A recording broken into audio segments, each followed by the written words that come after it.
exciting fights in boxing because, I mean, he's not an exciting fighter. All he do is slap, so. What happens to him in the fight? Oh, bro, he does. He does. Just like that, he does. Is it any extra personal, him talking about your sister and like your sister watching? You know, he's part of PBC. We already ran it once with PBC. I didn't get my get back. So I'm gonna beat Rolly, and we're gonna have that. This should be a great fight still.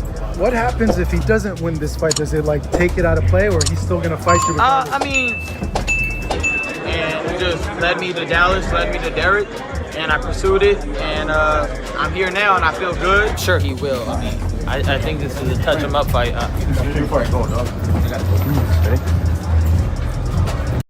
The world of boxing is always filled with thrilling rivalries, fierce competitors, and the anticipation of high-stakes matchups. One such potential clash that has been generating a lot of buzz is the impending showdown between Ryan Garcia and Rolly Romero. Fans have been eagerly awaiting this fight, and with the latest developments, it seems that it might finally happen in May. Garcia, a fighter known for his explosive power and speed, has been vocal about his intentions to face Romero, despite the latter's recent loss to Isaac Pitbull Cruz. Romero, on the other hand, has had a tumultuous career, with a notable defeat to Gervonta Tank Davis, who also knocked out Garcia in a highly anticipated bout. The rivalry between these fighters, built on years of verbal jabs and personal rivalries, has sparked intrigue among fans, as both Garcia and Romero have something to prove. The build-up to this fight has been intense, and Ryan Garcia has made it clear that he intends to prove himself as a knockout artist once again. Romero, known for his own knockout power, presents a significant challenge for Garcia, who cannot afford to overlook him. Although Romero's durability and chin have been called into question, particularly after his loss to Cruz, Garcia understands that any fighter who possesses knockout power can be dangerous. In an interview, Garcia expressed his confidence in the fight and his readiness for the challenge. He mentioned that the bout will take place at 144 pounds, a weight that he feels will level the playing field and prevent any accusations of an easy victory. Garcia emphasized that he has no intention of taking any shortcuts, and his training is focused on making sure he's fully prepared to face Romero head on. This fight is seen as a key opportunity for Garcia to shake off any potential ring rust that might have accumulated during his time away from the sport. Garcia also reflected on his upcoming options after Romero, making it clear that he's looking beyond this fight toward potential future matchups with the likes of Devin Haney, or even a rematch with Tank Davis. This of course assumes that he continues to perform at a high level and does not fall short against Romero. In Garcia's mind, there are no easy fights. Every opponent is a stepping stone to bigger and better challenges. Garcia's outlook on the fight also includes the prospect of fighting at 154 pounds, eyeing a potential showdown with Sebastian Fundora, the current WBC junior middleweight champion. However, before any of these aspirations come to fruition, Garcia has to make sure he handles Romero in May. Fans have long been clamoring for this fight, especially after the heated exchanges between the two fighters, which have only intensified the rivalry. As the fight date approaches, Garcia continues to speak highly of Romero, acknowledging that despite his loss to Cruz, Romero is still a formidable opponent. He respects Romero's power and his ability to make a comeback, which makes this fight even more intriguing. Garcia knows that a victory over Romero will not only put him back in the spotlight, but also pave the way for future marquee bouts that will have fans on the edge of their seats. Garcia's stance on Romero is clear. He doesn't underestimate him. Romero may have suffered some setbacks, but he remains a dangerous competitor, and Garcia must be on his A game if he hopes to emerge victorious. The trash talk and the rivalry between the two have only heightened the anticipation, and Garcia is confident that the fight will be a memorable one. Fans will be watching closely to see how this fight unfolds and whether Garcia can live up to his own expectations. However, there is a bit of uncertainty surrounding the fight, as Garcia has had his fair share of controversies. One of the biggest critiques of his career has been his weight struggles. Garcia famously missed weight in his previous bout with Devin Haney, which led to criticism from fans and critics alike. Isaac Pitbull Cruz, a formidable competitor, took aim at Garcia for his lack of discipline, suggesting that he doesn't take his training and preparation seriously. Cruz pointed out that Garcia had come in overweight by 3 pounds at the weigh-in, a sign, according to Cruz, that Garcia wasn't fully focused on his career. For Garcia, Cruz's words were an opportunity to fire back and defend his work ethic. While Cruz remained unimpressed by Garcia's knockout of Devin Haney, Garcia was quick to dismiss Cruz's remarks, stating that he had faced fighters similar to Cruz and would easily defeat him if given the chance. But Garcia's comments only fueled the fire, as Cruz, who became the WBA super lightweight champion after his victory over Romero, continued to taunt Garcia, reminding him that a future fight between the two was still a possibility. While Garcia was focused on his future with potential rematches and big money fights, Romero was equally determined to prove his worth. After his loss to Cruz, Romero bounced back with a victory over Manuel James, and he was eager to take on Garcia. The two had sparred in the past, and Romero wasted no time in making it clear that he was ready for the challenge, and this time, he wanted to settle things in the ring. Romero's trash-talking antics continued as he took to social media to hype up the fight. He boldly predicted that Garcia would be no match for him, and that he would walk away with the victory. The animosity between the two fighters reached a fever pitch, with both men claiming that they were the superior boxer, and promising to deliver a thrilling, knockout-filled spectacle. As the build-up continued, it became apparent that the fight between Garcia and Romero was inevitable. The stakes were high, and the pressure was on both fighters to deliver. Garcia's return to the ring after a lengthy suspension for testing positive for a performance-enhancing drug only added to the intrigue. His future in the sport was on the line, and a win over Romero was crucial if he hoped to continue his rise in the boxing world. The idea of facing Romero was not something that Garcia had initially planned for, but as the fight became more likely, he began to embrace the challenge. For Garcia, defeating Romero would set the stage for bigger things to come, but the fight wasn't just about proving himself. It was about redemption and silencing critics who had questioned his focus and discipline in the past. With the fight officially on the horizon, fans were left wondering what the outcome would be. Would Garcia live up to his reputation as a knockout artist, or would Romero prove that his power is more than just talk? There were many variables at play, and the matchup was shaping up to be one of the most exciting and unpredictable in recent memory. As the fight approaches, one thing is clear: the boxing world is in for a treat. Garcia and Romero are both highly motivated, and their clash promises to be a thrilling spectacle that will keep fans on the edge of their seats. In the end, only one fighter can emerge victorious, and the stakes couldn't be higher for both men. It's a fight that could determine the next phase of each fighter's career, and it's a matchup that boxing fans have been waiting for. For Ryan Garcia, the journey to the top is not without its challenges, and a win over Romero could be the first step in securing his place among the best in the 140-pound division. But to do so, he'll have to overcome one of the most dangerous and unpredictable fighters in the game today. The fight is set, and there's no turning back. The stage is set for an unforgettable battle that will leave fans talking for years to come.